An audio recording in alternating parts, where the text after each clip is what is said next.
Hello everybody, Miss Victoria here. I just want to give you a little bit of a tour of what online lessons are like. So I'm going to walk you through what things look like on my end and then hopefully what things will look like on your end. So as I said in our email, we're going to be using Zoom.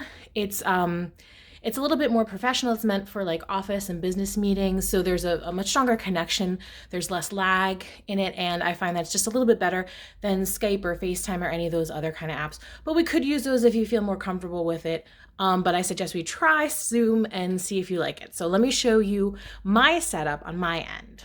So as you can see, I've brought the digital piano, the older Clavinova piano, into the living room. Unfortunately, I couldn't move our hybrid piano in. It's a little too heavy, a little too clumsy, but this will do fine.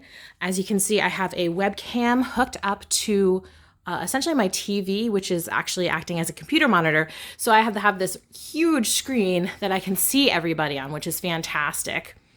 This allows me to really see, and because this isn't a Wi-Fi situation, this is actually plugged in, the connection's a little bit better, so hopefully, again, we won't have as much lag. So you should be able to see me and then see what I'm playing on the keyboard for when we have piano lessons, and then, of course, obviously, just hear me and see me for voice lessons. And of course, like I said, I can see you very nicely in the giant screen and hear you through my soundbar and my subwoofer. So let me show you what hopefully the setup looks like on your end. Okay, and this shows you an ideal setup at home. As you can see, we have a tablet, but you could use basically any device that you want. You could use a phone, you can use an iPad, you can use a computer that has a webcam. You just want to make sure if you are doing piano lessons is that it's capturing the student and the keys as much as possible. That's the only thing. If you are taking voice lessons, you just want to make sure that the student's face and maybe the top half of their body I can see. So you don't have to have a fancy music stand doubling as a tablet stand. You could just have a stack of books, a little table, a chair, get creative. Again, as long as it's not going to fall over. That's the main thing. We don't want to damage your device. And then this is the actual app, the Zoom app. So as you can see, you got a nice big shot of where I would be. Imagine me sitting there at the piano. And you can see the keys.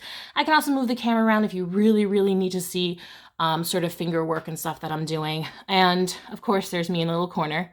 Hi. So again, this is kind of the ideal setup for somebody that's doing some piano lessons. Voice lessons is a little bit easier. You just have to kind of prop up your phone maybe on a shelf or something, and then stand back and you're good to go. Okay, so let's talk about actually using the Zoom app itself. So you will get an email from me before your lesson begins, hopefully a day or so before. And in the email, it should look like this, and it'll list the time and day of your lesson, as well as a link to join the meeting. So once it's your time for your lesson, or a minute or two before, I should say, is really what you want to do. Go ahead and click on that. If it's your first time clicking on it, it's going to prompt you to download the Zoom app, and you are definitely going to want to do that. But once you've downloaded it, you should be fine. So if I haven't already signed into the meeting, you're going to get a little something like this. It's going to say that it's waiting for the host to sign in to start this meeting. So just go ahead and sit tight and wait for me. Once I do sign on, you're going to get a pop-up that's going to prompt you to enter your name. So you can go ahead, type that in, and hit OK. To show you this screen, please wait. So I have to admit you into the meeting. So once I do admit you in, it'll take you from the waiting room right into the meeting where you should be able to see me. Now, in order for me to see and hear you, you do need to start video and join audio using your using your device's audio. If you are having any sort of audio troubles, you can actually chat. All you need to do is go to the participants button, and then you can go ahead and click on me and then type in whatever you need to and then send it to me, and I'll be able to see that if we are having any sort of audio or visual trouble. Once the lesson is over, I'll end the meeting on my end, and then that's it. You'll be kicked out of Zoom, and it'll be the end of the lesson. So hopefully that was helpful, and you understand a little bit more about how things are going to happen for the next couple weeks, hopefully not too long.